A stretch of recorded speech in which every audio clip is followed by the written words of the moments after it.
What's up, guys? Brett Appley here from dailyfanmma.com, back with another UFC Quick Picks on the Mayo Media Network. We have UFC 291 this weekend, Dustin Poirier versus Justin Gaethje, number 2 in the main event, 12 fights on the slate.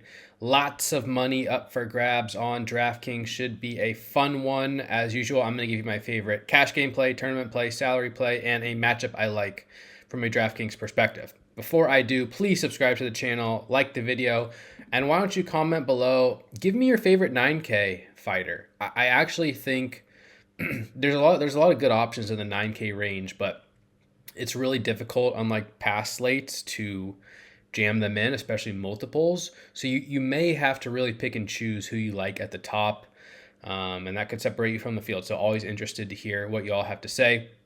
Of course, on my site, dailyfanmma.com, we're doing full DraftKings breakdowns for every fight in the slate, multiple podcasts this week, rankings, projections, everything you need to help win money this week. And I highly encourage you to check out that content if you have not already. Without further ado, let's get into my cash game play of the week. I'm going with Dustin Poirier at 8.3K. All right, I like Dustin Poirier as my cash game option of the week. Obviously, the main reason here is that he's the main event favorite, minus 148 to beat Justin Gaethje. It was a very fun first fight between the two in 2018. Poirier won by knockout in the fourth round, landed 174 significant strikes, scored, I think, 111 DraftKings points. And, you know, there's some chance that Poirier could win and underperform, not land takedowns, win by decision, land 120 significant strikes, and not end up on the optimal tournament lineup. But he carries a very, very high floor and ceiling in a win. And what I like about this matchup is there should be a high number of exchanges. Both guys are aggressive. Gaethje absorbs, more than 7.5 significant strikes per minute.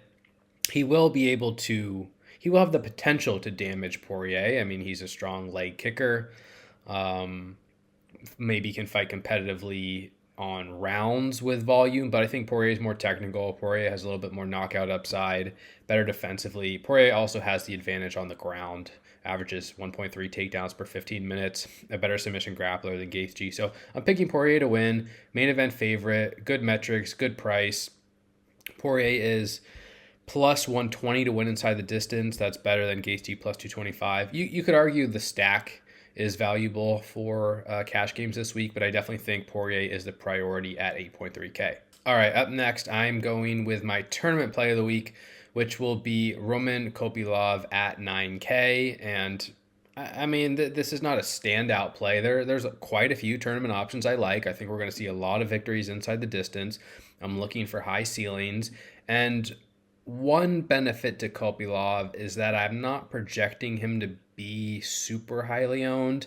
Obviously, the mid-range with Pereira, Blachowicz, Poirier, Gaethje is going to get a lot of attention. Holland, Chiesa, De Lima, Semmelsberger.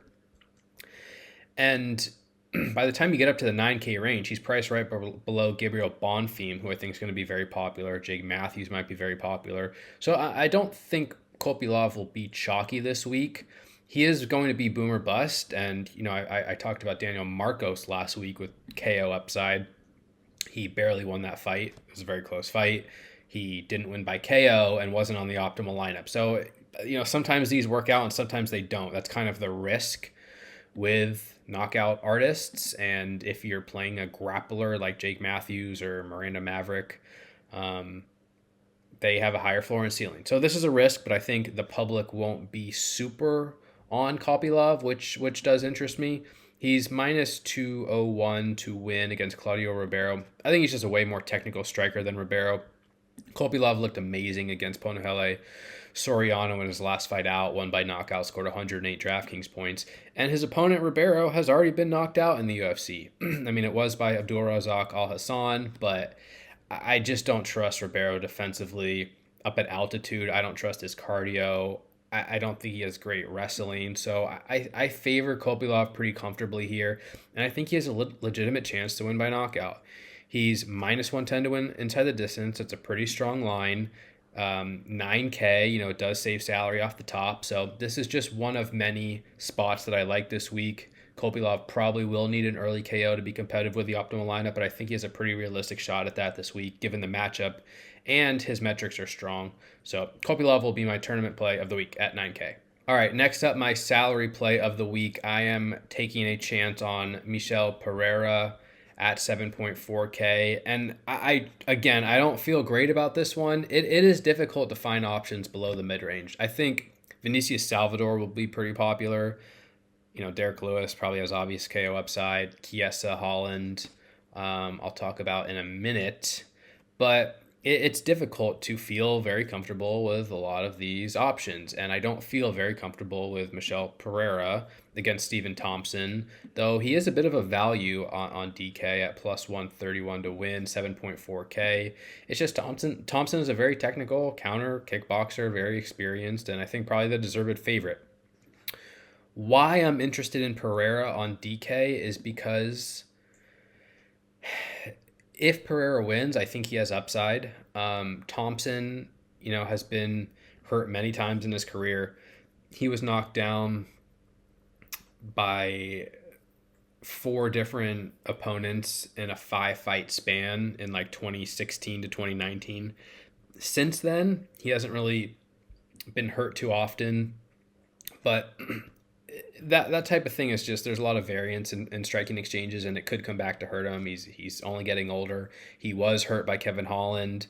He showed good durability there, but point being, Thompson can be hurt. Michel Pereira packs a punch, and I think he at least has some knockout equity. I also think Pereira can wrestle. He averages 1.5 takedowns per 15 minutes. Stephen Thompson defends takedowns at 64%. Shown a really, really bad get-up game. Got totally demolished by Gilbert Burns and Bilal Muhammad. But, he also got taken down twice by Kevin Holland. And Kevin Holland just let him back up because he wanted to strike. And that cost him. And I do wonder what would happen if someone like Pereira got on top of Stephen Thompson and didn't let him up. It's at least a path of victory in my mind, one that could score well. And again, I don't expect Pereira to be very, very popular at 7.4K. This is not an obvious smash spot for him or anything. He's plus 300 to win inside the distance. So I like the salary savings. I like the fact that he will be relatively low owned. And if he wins, it's probably either going to come by knockout or with some degree of grappling, and both of those paths score pretty well. So I am willing to take a chance on Pereira for the salary as my salary play of the week. All right, and finally, my matchup of the week. It is Kevin Holland versus Michael Chiesa. Holland is the favorite, minus 144. Chiesa plus 125 on DraftKings. Holland is 8.5K. Chiesa 8.4K, Chiesa 7.8K. My hope here is that this is a sort of a dominant fight for the winner, regardless of who wins. I think Chiesa has an obvious path to grappling success. Kevin Holland defend takedowns at 50%. Chiesa averages more than 3.3 takedowns landed per 15 minutes. Chiesa's going to try and take him down early. I think he can succeed.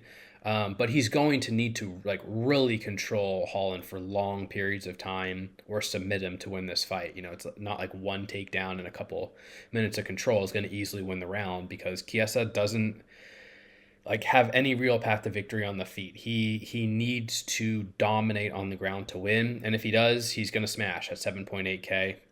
He's one of my favorite plays below the mid-range, though I am picking him to lose. So it's a little bit difficult to say. Chiesa is just one of those fighters that, we talked about Stoliarenko last week, you have to roster, because Chiesa is an obvious path to victory on the ground against an opponent who's shown weakness there in the past. And you don't need to be excessively overweight to the field on Chiesa, but it wouldn't be wrong if you wanted to prioritize him given his upside and clear path to victory. My take, though, is that Holland will kind of survive the grappling exchanges. Holland's a black belt in jiu-jitsu. And if he can get striking exchanges here, Holland is way, way better than Chiesa. So much bigger and longer, so much more of an effective striker. And Chiesa sort of wilts, under pressure. He's been submitted a bunch of times. He's been knocked out. And I don't know that he survives against Kevin Holland. So Holland is plus 105 to win inside the distance. It's a really good number for 8.4K.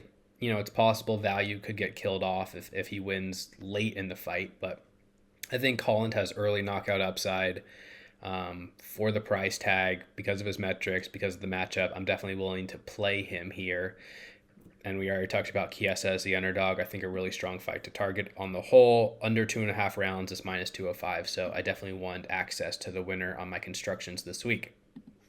All right, guys, that's going to do it for this week's UFC Quick Picks. Thank you again for the support. You can follow me on Twitter, Brett Appley, _T_P. Again, dailyfanmma.com for all your DraftKings breakdowns needs. About to do a premium podcast as well here on Wednesday evening.